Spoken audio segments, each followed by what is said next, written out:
देना। तो आज के क्लास में टॉपिक है ओजोन। ओजोन यानी O3 कैसे बनेगा? तो इलेक्ट्रिकली डिस्चार्ज से। इलेक्ट्रिकली डिस्चार्ज ऑक्सीजन का करते हैं तो ओजोन बनता है। ये थर्मोडायनेमिकली अनस्टेबल होता है क्योंकि ओजोन में हम जरा सा हीट देते हैं तो ये डिसोसिएट होकर के O2 एंड नेसेंट ऑक्सीजन देता है प्लस लार्ज अमाउंट में हीट रिलीज होता है। तो थर्मोडायनेमिकली अनस्टेबल क्योंकि लिबरेशन ऑफ हीट के साथ एंट्रोपी बढ़ता है जिसकी वजह से डेल्टा जी नेगेटिव होता है। इस वजह से इसका टूटना स्पॉन्टेनियस प्रोसेस है। इस वजह से इसका टूटना स्पॉन्टेनियस प्रोसेस। आप लोग यहाँ पढ़ने पर ध्यान दें, बाद में मैसेज कर देना। किसी को कुछ भी पूछना हो तो बार बार कह रहे हैं, क्लास के बाद ग्रुप में मैसेज डाल दीजिएगा। अभी कोई कुछ ना डिस्कस करो। इधर ध्यान दो, इधर। ये एक पावरफुल ऑक्सीडाइजिंग एजेंट है क्योंकि ये नेसेंट ऑक्सीजन प्रोड्यूस करता है। वो नेसेंट ऑक्सीजन लेड सल्फाइड को लेड सल्फेट में कन्वर्ट करता है। नेक्स्ट, ओजोन को हम रिएक्ट करते हैं। Ozone react with excess of potassium iodide. ध्यान से सुनना, तभी जो नोट्स में लिखा हुआ है वो तुम्हें समझ आएगा, नहीं तो जो नोट्स में लिखा है समझ नहीं आएगा। Potassium iodide. Ozone react with potassium iodide buffered with borate. Borate buffered का मतलब सैंडविच होना। बफर्ड का मतलब सैंडविच होना। तो ओजोन को Ki से रिएक्ट करते हैं जो कि बफर्ड विद बोरेट है, जिनके रिएक्शन से आयोडीन लिबरेट होता है। आयोडीन लिबरेट होगा और उस आयोडीन को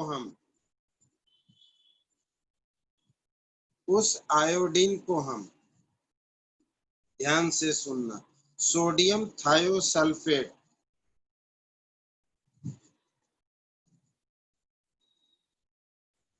बफर सॉल्यूशन नहीं, बफर सॉल्यूशन अलग है। ये बफर्ड है। बफर्ड जैसे क्रीम बिस्किट, क्रीम जो है 2 बिस्किट से बफर्ड है। तो आयोडीन को सोडियम थायोसल्फेट, बच्चे को नोट्स में ये सब ध्यान देना होगा तभी नोट्स में समझ आएगा। सोडियम थायोसल्फेट से टाइट्रेट करते हैं। तो सोडियम थायोसल्फेट से टाइट्रेट करने के बाद मुझे आयोडीन का स्ट्रेंथ पता चल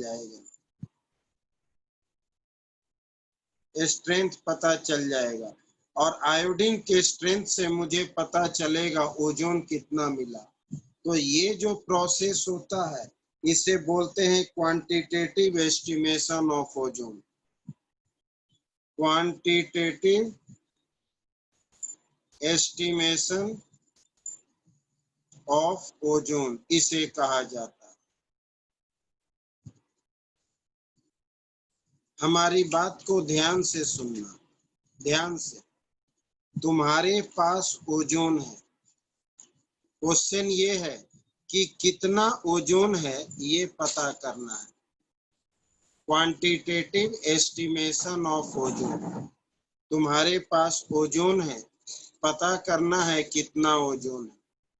तुमने इस ओजोन को रिएक्ट किया potassium iodide buffered with borate, लेकिन इनके रिएक्शन से आयोडीन लिबरेट होगा।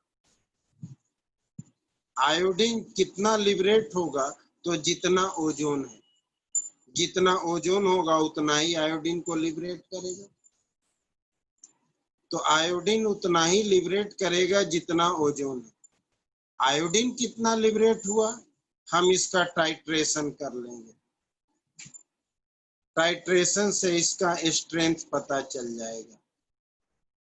टाइट्रेशन से स्ट्रेंथ पता चल जाएगा। सोडियम थायोसल्फेट से टाइट्रेशन कर देंगे तो आयोडीन का जो स्ट्रेंथ होगा वही ओजोन का एस्टिमेशन कहलाएगा, क्योंकि जितना ओजोन होगा उतना ही ये रिलीज होगा। कोई दिक्कत? नेक्स्ट है allotropes of sulphur. Allotropes of sulphur, ध्यान से यहां देखना। यहां ओजोन को तुमने Ki से रिएक्ट किया तो आयोडीन निकला,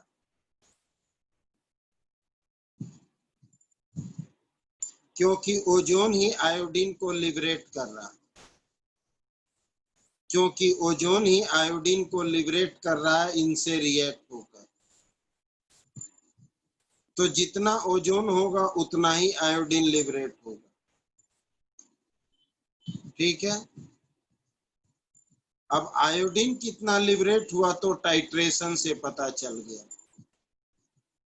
तो आयोडीन का स्ट्रेंथ पता चलते ही ओजोन का स्ट्रेंथ पता चल गया, इसलिए इसे क्वांटिटेटिव एस्टिमेशन ऑफ ओजोन कहा जाता है।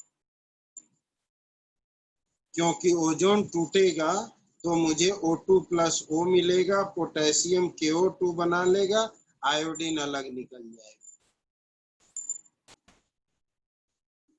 तो इस वजह से जितना ओजोन होगा उतना ही आयोडीन निकलेगा। सही है। Allotropes of sulphur. सल्फर के बहुत सारे एलोट्रॉप्स होते हैं, इनमें दो इंपॉर्टेंट है, एक अल्फा सल्फर, एक बीटा सल्फर। अल्फा सल्फर जिसे हम येलो रोम्बिक कहते हैं, येलो रोम्बिक कहते हैं, और इसे मोनोक्लिनिक कहते हैं, इसे मोनोक्लिनिक। ये बिलो 369 केल्विन स्टेबल है, ये अबव 369 केल्विन स्टेबल है।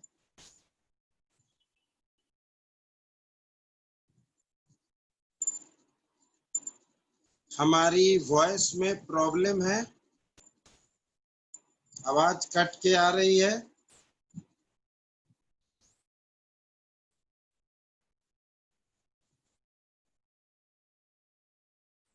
सब लोगों को आवाज हमारी फ्रेश आ रही है।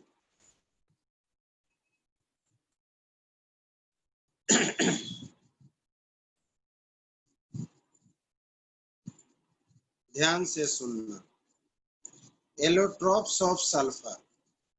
सल्फर के दो एलोट्रॉप्स हैं, एक अल्फा सल्फर, एक बीटा सल्फर। अल्फा सल्फर का नाम है येलो रोम्बिक, बीटा सल्फर का नाम है मोनोक्लिनिक। ये बिलो 369 स्टेबल है, ये अबव 369। इसका मतलब एट 369 बोथ आर स्टेबल, दोनों स्टेबल है, जिसे हम ट्रांजिशन टेम्परेचर कहते हैं। कोई दिक्कत? नेक्स्ट, सल्फर के बहुत सारे फॉर्म हैं। सल्फर मेनली ए सेट में होता है। जब इसे हीट करोगे तो S6 बनेगा, इसे हीट करोगे तो S4 बनेगा, और इसे हीट करोगे तो S2 बनेगा। S2 जो है लगभग सिमिलर 1000 केल्विन पर। सल्फर एसिड, ध्यान देना, हीट करने से S6। एसिड का स्ट्रक्चर दो होता है, एक चेयर फॉर्म, एक क्राउन फॉर्म। ऐसे 1 2 3 4 5 6 7 8, ये हमारा सल्फर एसिड है। एसिड हीट किए, फिर हीट किए, फिर हीट किए, लगभग 1000 केल्विन। 1000 केल्विन पर ये वेपर स्टेट में आ जाएगा। वैसे ये सॉलिड होता। ध्यान से देखना, इस कंडीशन पर इसके अंदर में 2 अनपेयर्ड इलेक्ट्रॉन एंटी बॉन्डिंग में आ जाता, इसलिए ये पैरामैग्नेटिक होता। पैरामैग्नेटिक क्वेश्चन पूछता है सल्फर का कौन सा फॉर्म पैरामैग्नेटिक है? H2। क्यों? तो due to unpaired electron in anti bonding orbital, due to presence of unpaired electron, 2 unpaired electron in anti bonding orbital. Next SO2 sulphur dioxide, बहुत तरह का प्रिपरेशन है। अगर हम लैब प्रिपरेशन करें तो सल्फाइड H2SO3 को कहते हैं, यानी SO3 2 नेगेटिव को डाइल्यूट सल्फ्यूरिक एसिड से रिएक्ट करते हैं तो SO2 और प्लस H2O मिलता है। सल्फाइड को डाइल्यूट सल्फ्यूरिक एसिड से रिएक्ट करते हैं तो SO2 और प्लस H2O मिलता है। ध्यान देना, SO2 थोड़ा इंपॉर्टेंट है। SO2 ठीक, तुमसे बोलेगा कि तुम्हारे पास SO2 गैस है, प्रूफ करो कि ये SO2 है। तुम्हारे पास SO2 गैस है, प्रूफ करो कि ये SO2 है। Very simple. SO2 को हम क्लोरीन से रिएक्ट करेंगे। क्लोरीन से रिएक्ट करने के बाद अगर सल्फ्यूराइल क्लोराइड मिल गया, सल्फ्यूराइल क्लोराइड, तो समझेंगे कि वो गैस SO2 था। अब मुझे कैसे पता कि वो सल्फ्यूराइल क्लोराइड कैसा होगा? मतलब जैसे ही SO2 को क्लोरीन से रिएक्ट करेंगे एक बदबूदार स्मेल आएगा, ऑफेंसिव स्मेल, ऑफेंसिव स्मेल, बहुत ही बेकार स्मेल।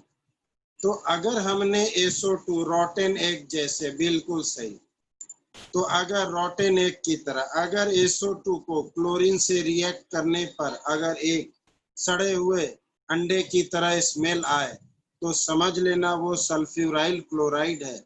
और सल्फ्यूराइल क्लोराइड का फॉर्मेशन इंडिकेट करेगा कि दिया हुआ गैस SO2 है, दिया हुआ गैस SO2 है। कोई दिक्कत? यहाँ तक किसी को कुछ भी पूछना है जल्दी पूछो। यहाँ तक किसी को कुछ भी पूछना है जल्दी पूछो ताकि हम आगे चलें।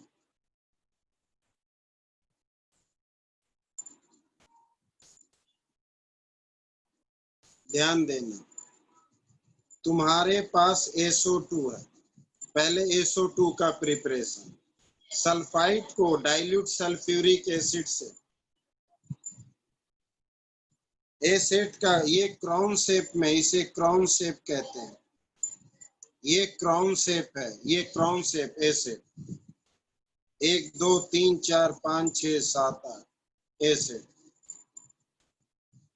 SO2 का लैब में प्रिपरेशन, SO2 का लैब में प्रिपरेशन, सल्फाइड को डाइल्यूट सल्फ्यूरिक एसिड से रिएक्ट करते हैं तो SO2 मिलता है। दिया हुआ गैस SO2 है, मुझे कैसे पता? दिया हुआ गैस SO2 है, मुझे कैसे पता? उसमें हम क्लोरीन मिलाएंगे, क्लोरीन मिलाते ही अगर रॉटेन एग, ऑफेंसिव स्मेल, कोई बदबू स्मेल आया तो समझ जाएंगे वो गैस हमारा SO2 था। O3 को Ki से रिएक्ट करेंगे, आयोडीन निकलेगा। O3 को Ki से रिएक्ट करेंगे, आयोडीन निकलेगा। जितना O3 लेंगे उतना ही आयोडीन निकलेगा। आयोडीन कैसे पता चलेगा? टाइट्रेशन से। टाइट्रेशन से आयोडीन का स्ट्रेंथ पता चल गया, मतलब क्वांटिटेटिव एस्टिमेशन ऑफ O3 हो गया। O3 अनस्टेबल होता है, हीट से नेसेंट देता है और ये नेसेंट ऑक्सीडाइजिंग एजेंट का काम करता है, किसी को भी ऑक्सीडाइज कर देता है। बफर्ड का मतलब होता है cream biscuit. Cream biscuit, cream के ऊपर 2 बिस्किट का लेयर होता है, उसी तरह से बफरिंग किया जाता है। ये थर्मली अनस्टेबल है, मतलब थर्मली अनस्टेबल किसे बोलते हैं? जिसे हीट देने से टूट जाए। थर्मली अनस्टेबल किसे बोलेंगे? जिसे हीट देने से टूट जाए, वो थर्मली अनस्टेबल। तो O3 को हीट देते ही टूट जाता है, इसलिए वो thermally unstable.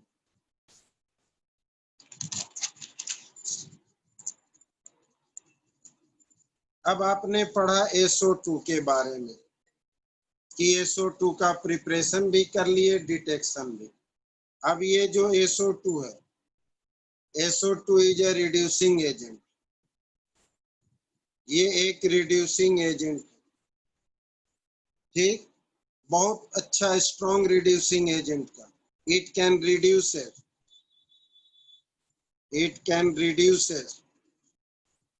Fe3+ to Fe2+ and MnO4- to Mn2+। P block में रिएक्शन अक्सर पूछता है, ऐसे ही पूछेगा। Right down the reaction, right down the reaction which shows the reducing character of SO2।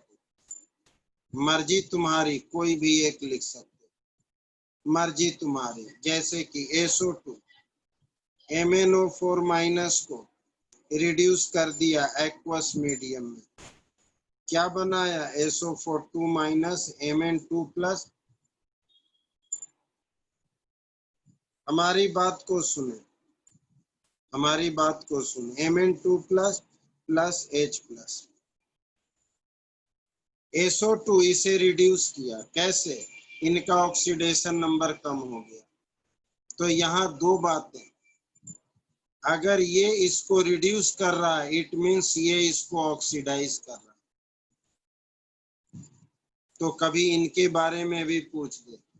Right down the oxidising behaviour of potassium permanganate, तो तुम यही reaction लिख सकते हो, क्योंकि पोटेशियम परमैंगनेट इसको ऑक्सीडाइज कर रहा है और SO2 इसको रिड्यूस कर रहा है।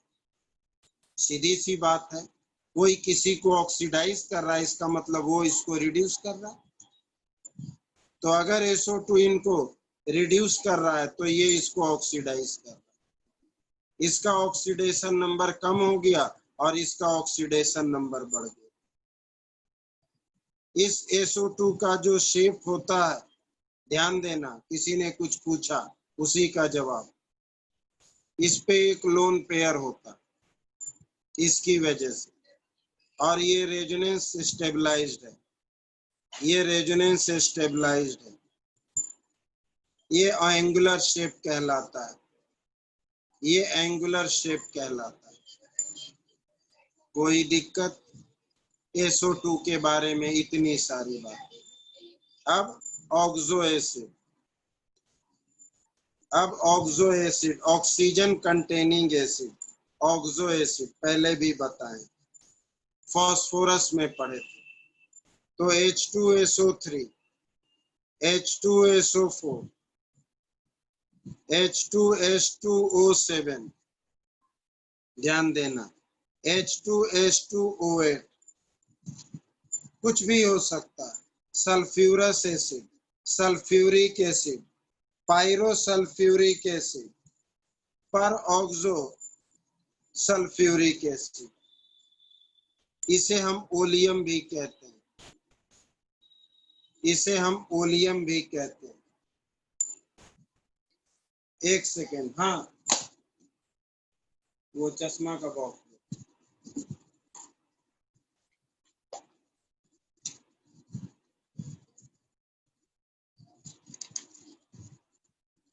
रुक जाना, चश्मा में प्रॉब्लम हो रहा था। हाँ, ध्यान देना। तो सल्फ्यूरस एसिड उसी की तरह, इसे ओलियम भी कहते हैं, बाकी सब लिखा रहता है नोट्स में, चिंता मत करना। उसी की तरह, फास्फोरस की तरह ये भी फिक्स है, उनमें 3 बॉन्ड रहते थे, 2 बॉन्ड, इसमें 3 bond. This is the basic unit, this is the basic unit, this is the basic unit. 2 sulphur है तो 2 होंगे, 2 सल्फर है तो 2 होंगे। हमने उसमें भी बताया था, इसमें भी 2 सल्फर है, इसमें भी 2 सल्फर है।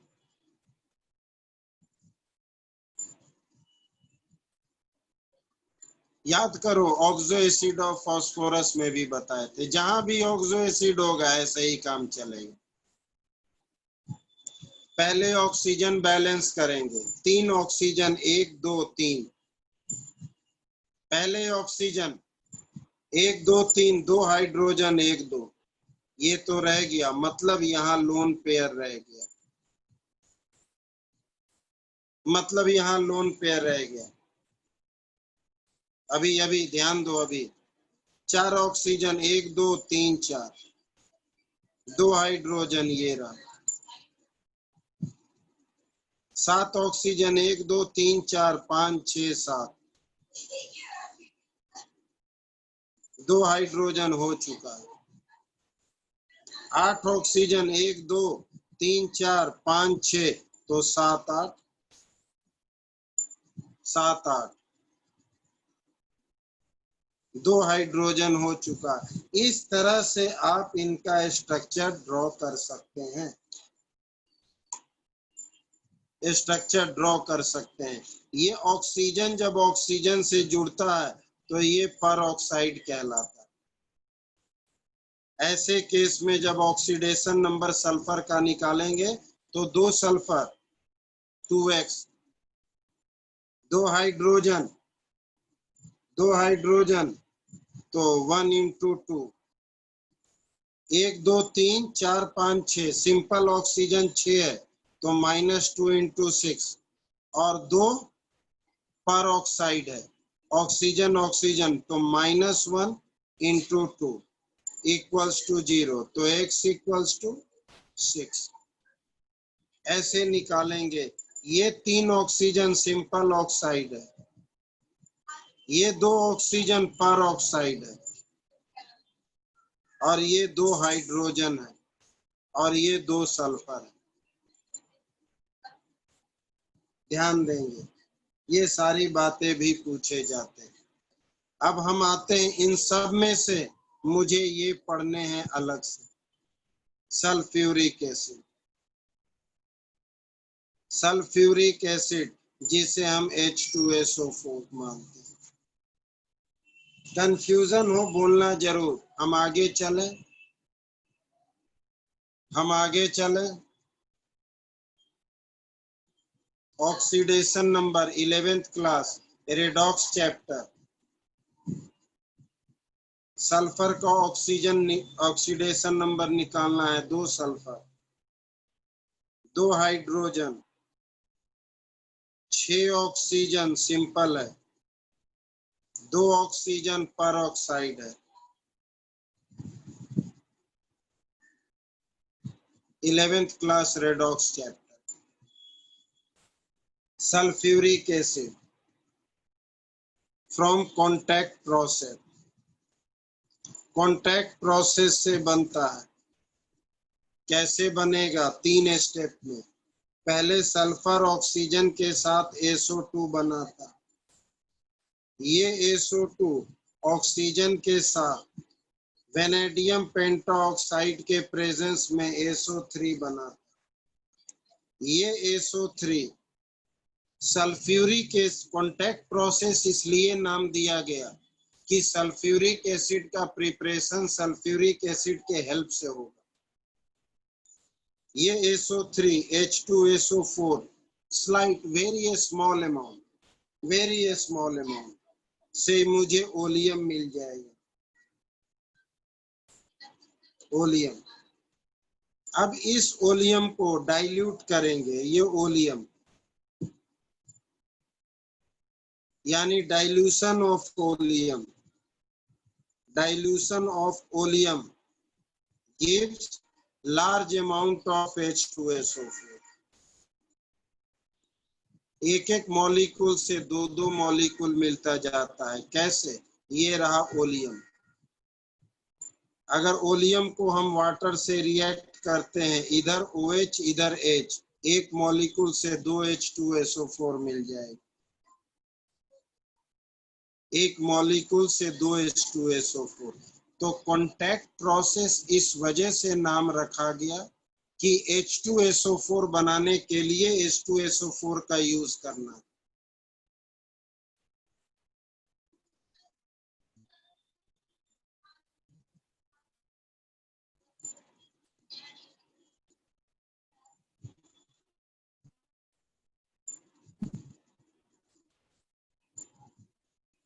क्या पिक्चर ब्लर है?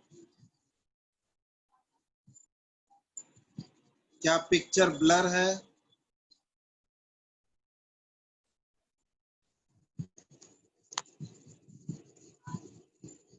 अब कैसा दिख रहा है?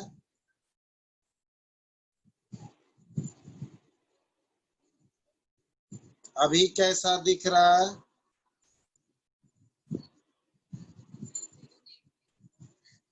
यस, स्मॉल अमाउंट से लार्ज अमाउंट का बनना।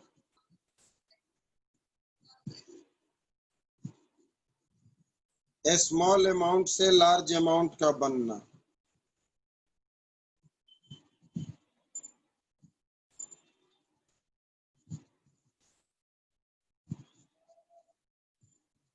अभी कैसा है?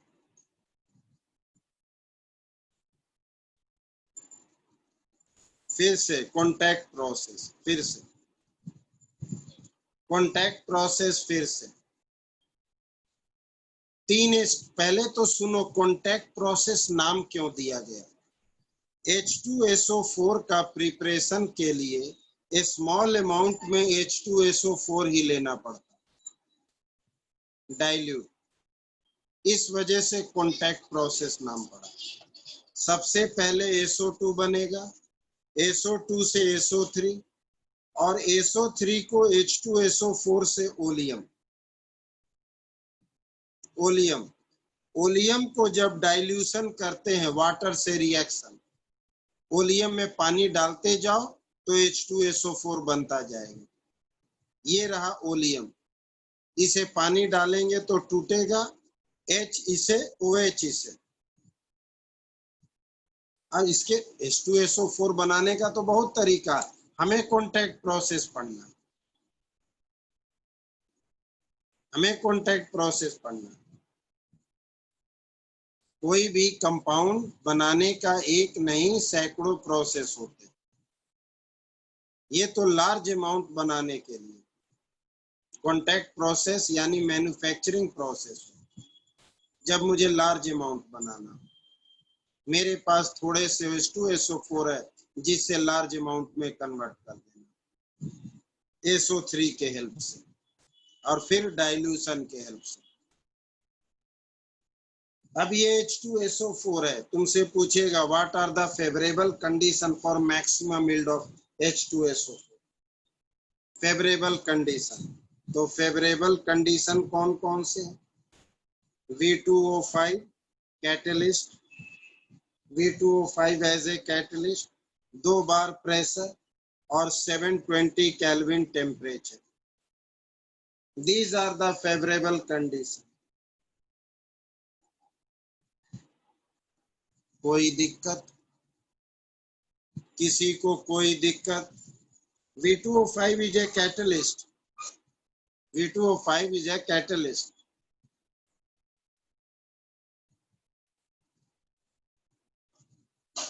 किसी को कोई दिक्कत हो तो तुरंत कहना। आगे चलें। ऑक्सीडाइजिंग एजेंट, ये यहाँ ऑक्सीडाइजिंग एजेंट किसके बारे में आपने पूछा? हाँ, V2O5 ऑक्सीडाइजिंग एजेंट है, ये कैटलिस्ट का यहाँ काम कर रहा है। बिल्कुल, V2O5 is oxidising agent, act as a catalyst, इनको ऑक्सीडाइज कर रहा। ठीक है। अब ये H2SO4 एक्वस सॉल्यूशन में डिसोसिएट कैसे होता है, ध्यान देना। इन एक्वस सॉल्यूशन तो H2SO4 को अगर पानी में डालेंगे Ka1 डिसोसिएशन कांस्टेंट तो H3O plus plus HSO4 minus, फिर ये क्या करेगा HSO4 माइनस ये वाटर के साथ सेकेंड डिसोसिएशन कांस्टेंट ये H3O प्लस और प्लस SO4 2 माइनस, पानी में H2SO4 को डालेंगे तो इस तरह से डिसोसिएट होता है, ध्यान देना। इस तरह से इसकी डिसोसिएशन होती है। तो यहाँ पर क्वेश्चन पूछा जाता है इन दोनों के बारे में। Ka1 is greater than Ka2, question पूछा जाता है। Ka1 is the value of Ka1 is greater than Ka2 in water. क्यों? Because H2SO4 has better tendency to dissociate than HSO4 minus. क्यों? ये सिर्फ डिसॉल्व होने की टेंडेंसी रखता है, जबकि इसके पास दोनों टेंडेंसी है। ये H प्लस गेन करके वापस भी जा सकता है और H प्लस लॉस करके ये भी बना सकता है। तो इस वजह से HSO4 माइनस उतना आसानी से नहीं टूटता है जितना आसानी से ये टूटता है, क्योंकि इसके पास दोनों की टेंडेंसी है। ये H प्लस गेन करके ये बना सकता, लेकिन ये सिर्फ डिसोसिएट। तो इसको लिखते कैसे हैं? Because H2SO4 has better tendency to dissociate than HSO4 minus बस। That's why Ka1 is more than Ka2। इस वजह से Ka1 Ka2 से ज्यादा है। कोई दिक्कत? अब ये जो H2SO4 है, act as both oxidizing agent and dehydrating agent, both oxidizing agent and dehydrating agent। Dehydrating agent दोनों का काम करता। तुमसे रिएक्शन पूछेगा कि write down the reaction which shows the oxidising behaviour of H2SO4। Write down the reaction which shows dehydrating agent of H2SO। तो तुम्हें बताना पड़ेगा, जैसे C12H22O11 शुगर, शुगर के ऊपर जब हम एसिड डालते हैं H2SO तो सारा वाटर बाहर निकल आता है, सारा वाटर बाहर निकल आता है। It such reaction indicate the dehydrating nature of H2SO।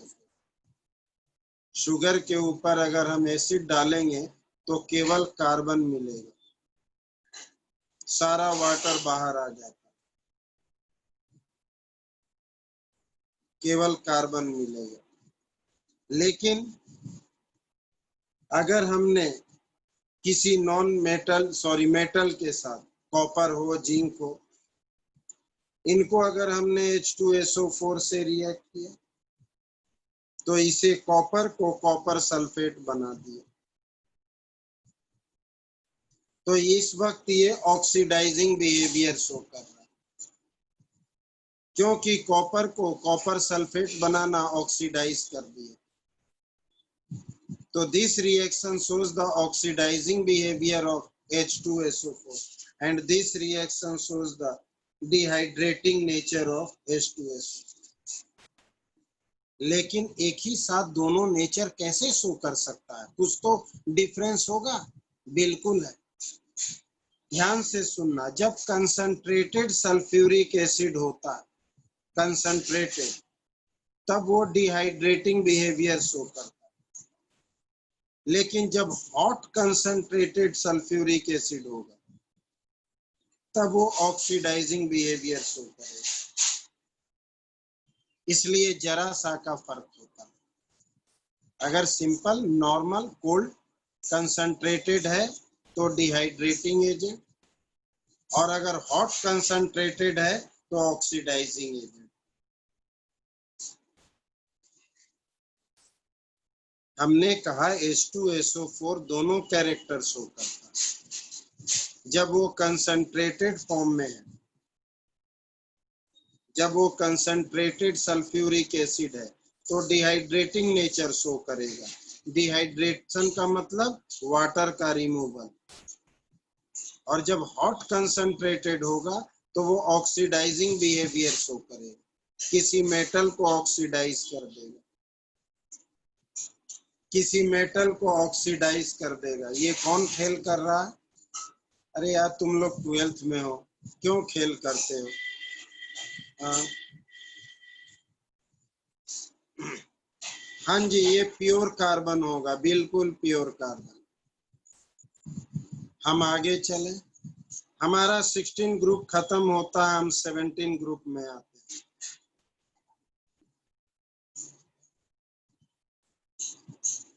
Sixteen group खत्म होता है, 17 ग्रुप में आते हैं। समय देंगे, चिंता मत करना, फिर से पूछने का, फिर से पूछने का। 17 group it consist of, is consist of fluorine, chlorine, bromine, iodine and astatine. General configuration NH2NP5. दिक्कत हो बोलना। Also known as halogen due to salt forming nature. Salt forming nature की वजह से NaCl, KCl, father called brother in Atlantic.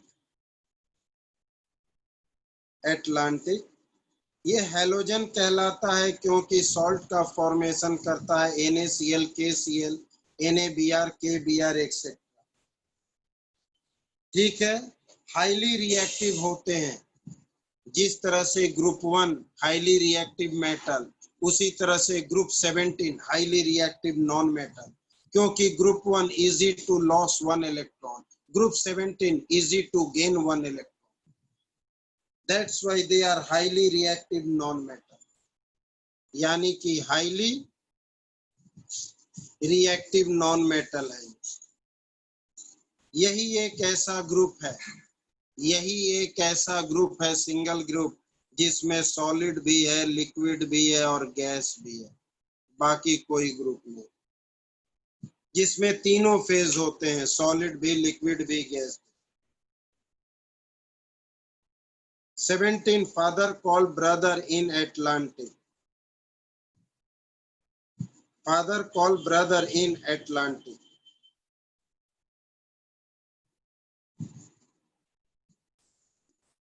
ठीक है, ध्यान देना।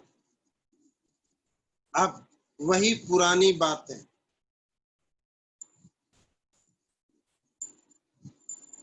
पूरे पीरियोडिक टेबल की बात में कभी बता देंगे, संडे को याद दिलाना। अभी अब जो हमने 15 group, 16 group, 17 group common property, इसलिए तेजी से बोलेंगे।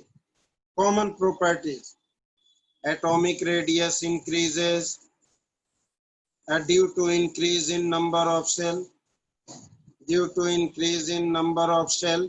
आप लोग केवल ध्यान से सुनते जाना, ये तीसरी बार बोल रहे हैं और हर बार 3-3 बार बोले हैं, यानी 9 से 10 बार हो चुका। ठीक है, लेकिन बीच में कुछ एक्सेप्शनल पॉइंट भी बोलेंगे। In atomic radius increases down the group due to increase in number of shell. Left to right atomic radius घटता है, तो सबसे कम 18 ग्रुप का होना चाहिए, लेकिन 17 ग्रुप का होता है। क्यों? 18 ग्रुप में inter electronic repulsion takes place, वहां पर वंडर वॉल रेडियस काम करता है। बट स्मॉलेस्ट, ये आपका एक्सेप्शन केस है। बस smallest radius in their respective group in their respective period. अपने पीरियड में, पीरियड लेफ्ट टू राइट, अपने पीरियड में left to right, left to right की बात हो रहे हैं। मैक्सिमम इफेक्टिव न्यूक्लियर चार्ज, एक सेकेंड होल्ड करना। हेलो, गुड इवनिंग बाबू।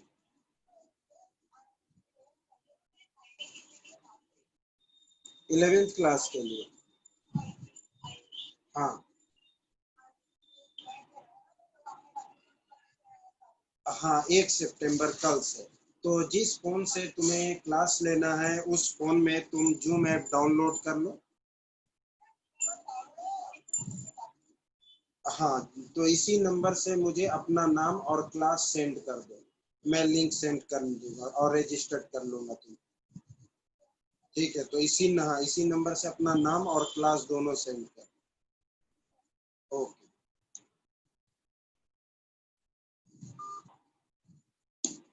हाँ, तो एक बार फिर से आते हैं कि atomic radius increases due to increase in number of shell है। Left to right atomic radius decreases, left to right atomic radius decreases, but 17 group has smallest radius. क्यों? 18 ग्रुप में इंटर इलेक्ट्रॉनिक रिपल्सन, वहां पर van der Waals radius काम करने लगा। तो याद रखना कि 17 group has less than 18 group. Inter electronic repulsion 18 group में होने लगता है, लेकिन कारण में लिखा जाता है due to van der Waals radius of 18 group, due to van der Waals radius of 18 group. ये एक्सेप्शनल केस है। कोई दिक्कत? कोई दिक्कत? रिपल्सन वाला पॉइंट समझ नहीं आया, ध्यान देना। आप लेफ्ट टू राइट जा रहे हो, आप लेफ्ट टू राइट जा रहे हो, ध्यान से ध्यान देना, हमारी बात को सुनेंगे। सोडियम, मैग्नीशियम, ठीक है, चलो सोडियम मैग्नीशियम या वही रहने दो, लिथियम से, और ऊपर lithium, beryllium, boron, carbon, nitrogen, oxygen, fluorine, distance same है, और जैसे ही नियोन में आएंगे रिपल्सन हो जाएगा। रिपल्सन होगा तो जिसकी वजह से जितना अट्रैक्शन होना था उतना अट्रैक्शन नहीं हो पाता, क्योंकि इलेक्ट्रॉन इलेक्ट्रॉन में रिपल्सन भी हो रहा अट्रैक्शन के साथ साथ। तो साइज तो घटता है, लेकिन जितना होना चाहिए उतना नहीं हो पाता। इसका रेडियस 17 ग्रुप से बड़ा होता है, लेकिन इसे प्रॉपर वे में वंडरवॉल रेडियस के रूप में कंसीडर करते। कोई दिक्कत? किसी को कोई प्रॉब्लम हो तो बोल देना। अब next, ionization energy, very little tendency to loss electron, it has more tendency to gain electron. ठीक, इसके अंदर में electronegativity and electron gain enthalpy is very high और highest in their periodic, highest in period के अंदर में। क्यों? 18 group completely filled है, उनका कोई इलेक्ट्रोनेगेटिव कैरेक्टर नहीं, zero electron affinity, positive electron gain enthalpy 18 group में। तो इलेक्ट्रोनेगेटिविटी और इलेक्ट्रॉन गेन इंथैल्पी दोनों ही बहुत ज्यादा है और अपने अपने पीरियड में हाईएस्ट है। और आयोनाइजेशन एनर्जी वेरी लो है। क्यों? लॉस करने की टेंडेंसी बिल्कुल नहीं, सिर्फ गेन करने की टेंडेंसी, लॉस करने की टेंडेंसी बिल्कुल नहीं है। केवल एक इलेक्ट्रॉन की कमी है, 1 electron required to stable configuration, stable configuration के लिए 1 इलेक्ट्रॉन की जरूरत है, बस सिर्फ 1 इलेक्ट्रॉन। अभी हम अगर किसी को कोई भी प्रॉब्लम हो रहा हो तो केवल ध्यान करके सुनिए, लेकिन हमने पहले भी आपसे कह रखा है, इलेक्ट्रॉन गेन इंथैल्पी के केस में हर ग्रुप का पहला मेंबर अपने साथ वाले सेकंड मेंबर से इलेक्ट्रॉन गेन इंथैल्पी की टेंडेंसी कम है due to a small size. हर ग्रुप में नाइट्रोजन है, फास्फोरस से कम है, जबकि ज्यादा होना चाहिए। ऑक्सीजन है, सल्फर से कम है। उसी तरह फ्लोरीन जो है, क्लोरीन से कम। फ्लोरीन का क्लोरीन से कम क्यों? Due to very small size there is inter-electronic repulsion takes place in first group, sorry first element। ये हम पहले भी पढ़ चुके।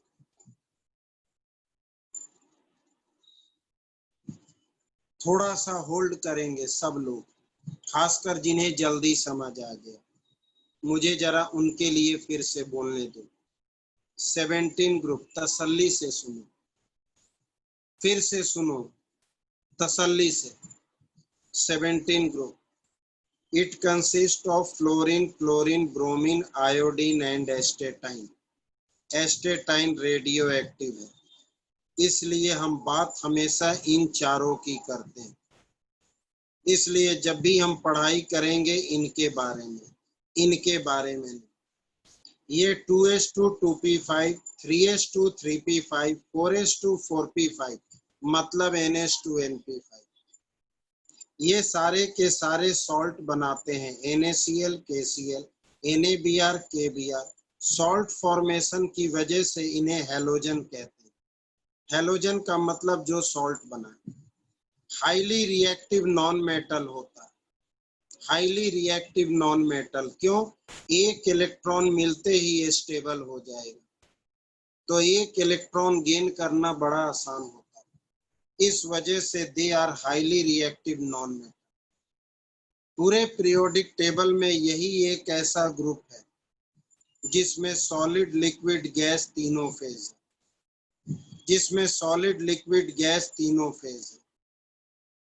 ये सॉलिड है, ये लिक्विड है, ये गैस। ध्यान देंगे, एटॉमिक रेडियस हर ग्रुप में टॉप टू बॉटम बढ़ता है क्योंकि नंबर ऑफ शेल बढ़ता है, लेकिन left to right atomic radius घटता है, तो यहाँ भी घटेगा। तो left to right atomic radius घटेगा तो सबसे कम 18 का होना चाहिए, लेकिन सबसे कम 17 का होता है। Atomic radius 17 is lower than 18 group. ऐसा क्यों? क्योंकि 18 तक आते आते इतने इलेक्ट्रॉन हो जाते हैं कि अट्रैक्शन के साथ साथ थोड़ा रिपल्सन भी हो जाता है। 18 तक आते आते इतने साइज छोटा और नंबर ऑफ इलेक्ट्रॉन ज्यादा हो जाता है कि एंड में थोड़ा रिपल्सन हो जाता है। इस वजह से 17 ग्रुप का छोटा और 18 ग्रुप का बड़ा। लेकिन इसे प्रॉपर वे में कारण जब लिखना हो तो due to van der Waals radius of 18।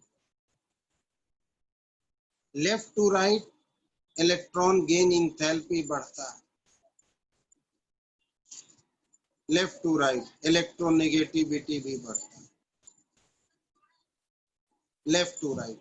इसलिए 17 ग्रुप का highest electron gain enthalpy, highest electronegativity. 18 का क्यों नहीं? क्योंकि 18 तो हाईली स्टेबल है, इसके तो कंप्लीटली फिल्ड ऑर्बिट और ऑर्बिटल दोनों है। इसलिए इलेक्ट्रोनेगेटिविटी इलेक्ट्रो वेरी हाई या highest in their respective period, अपने पीरियड में हाईएस्ट। आयोनाइजेशन एनर्जी इनका वेरी हाई, लो लिख दिया, वेरी हाई यानी लॉस करने की tendency very low. Electron loss करने की टेंडेंसी वेरी लो, क्योंकि आयोनाइजेशन एनर्जी वेरी हाई है। एक इलेक्ट्रॉन की जरूरत है स्टेबल कॉन्फ़िगरेशन में, इसलिए हाईली रिएक्टिव नॉन मेटल। तो हमने कहा कि हाईली इलेक्ट्रोनेगेटिव भी है, इलेक्ट्रॉन गेन इंथैल्पी भी है, लेकिन इलेक्ट्रोनेगेटिविटी, इलेक्ट्रॉन गेन इंथैल्पी दोनों के दोनों टॉप टू बॉटम घटते हैं।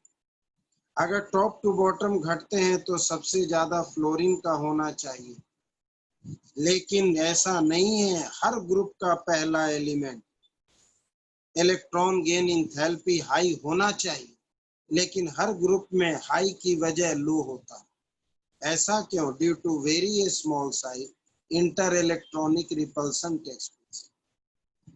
That's why this is the case. अब हम आगे चलेंगे फिजिकल प्रॉपर्टी में, इसलिए हमने रिपीट कर दिया। फिजिकल प्रॉपर्टी में किसी को कुछ भी पूछना है तो बोल दो, तसल्ली से बोल रहे।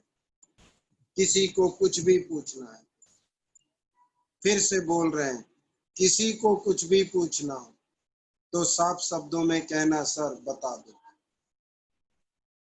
फिजिकल प्रॉपर्टी, जितने भी हैलोजन है कलर है। क्यों कलर है? क्योंकि विजिबल रीजन में लाइट एब्जॉर्ब करने की टेंडेंसी है, जिसकी वजह से इलेक्ट्रॉन एक्साइट होता। दे शो कलर। विजिबल रीजन में लाइट एब्जॉर्ब करने की टेंडेंसी, इस वजह से इलेक्ट्रॉन एक्साइट हो जाए। Melting and boiling point increases down the group. पता ही है, साइज बढ़ेगा, इंटरमोलिकुलर फोर्स बढ़ेगा। Boiling point increases down the group. Dissociation enthalpy किसका ज्यादा होगा? डिसोसिएशन इंथैल्पी, इन पे भी क्वेश्चन पूछता है। F2, Cl2, Br2, I2। Size बढ़ रहा है, आसानी से टूटेगा।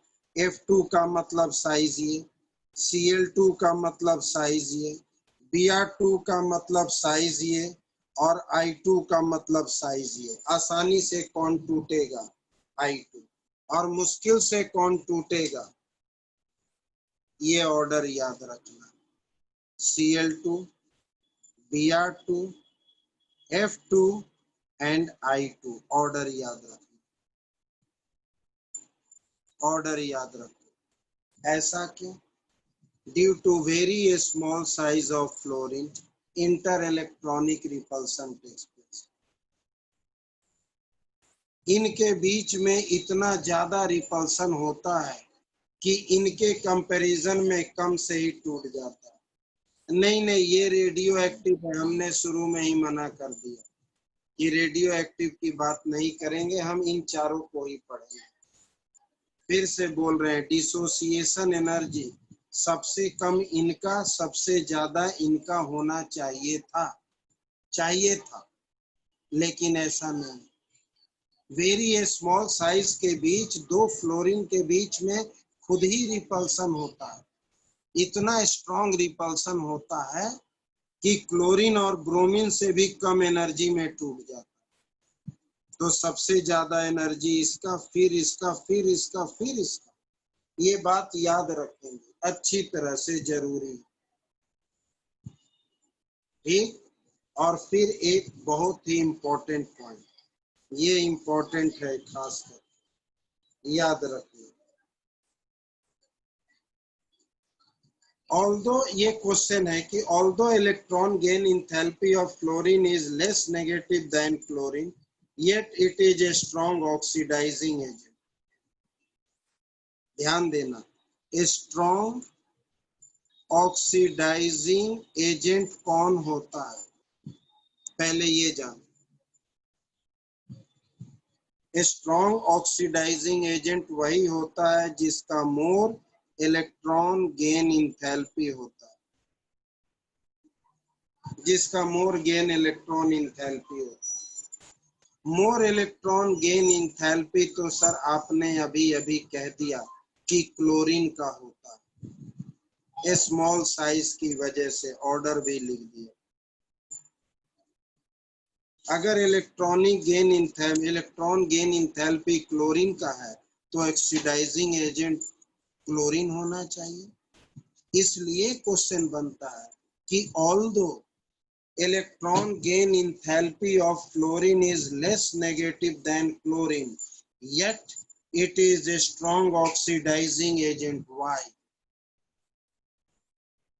होना चाहिए क्लोरीन लेकिन होता है फ्लोरीन।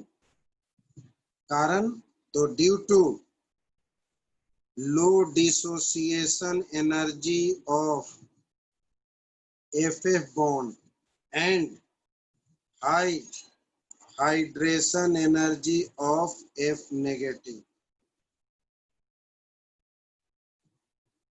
बिल्कुल स्ट्रॉन्ग इंटर लो डिसोसिएशन एनर्जी की वजह से, ताकि ये फ्लोराइड आयन में बदले, और जब आयन बनेगा तो हमें पता होना चाहिए smaller the ion more will be hydration energy. इनकी वजह से लो डिसोसिएशन एनर्जी ऑफ एफ और high hydration energy of F negative की वजह से ऐसा होता है। तो दिस इज द केस। एक सेकेंड।